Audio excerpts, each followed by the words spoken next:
I am a graduate student in the Department of Biology at the University of New Mexico.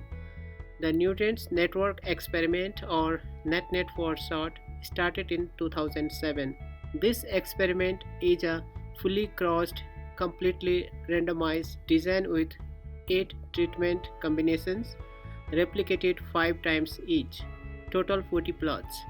Nutrients are added in a fully factorial design of nitrogen, phosphorus, and potassium. Treatment were randomly assigned to the 5 by 5 meter square plots. This experiment seeks to determine how nutrients availability controls plant biomass, diversity, species composition, and several soil parameters such as moisture, organic matter content, pH, field available, nitrate, and ammonium in a desert grassland. For my project, specifically, I am looking for extracellular enzyme response to nutrition addition in NutNet field site.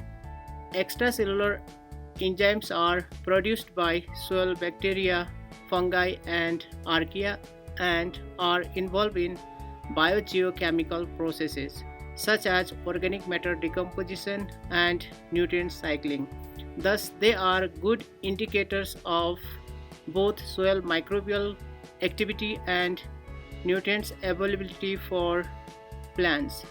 In this experiment, we were able to ask how does fertilization alter seasonal dryland biogeochemical processes mediated by microbial enzymes. This study is the first of its kind to observe enzymatic activity under nitrogen, phosphorus, and potassium addition along a year-long time series in a dryland. The NutNet experiment is so cool because it is part of a larger network that replicates this exact same experiment globally. This type of replication allows us to tease apart different responses to nutrients addition that might be due to climatic or site differences.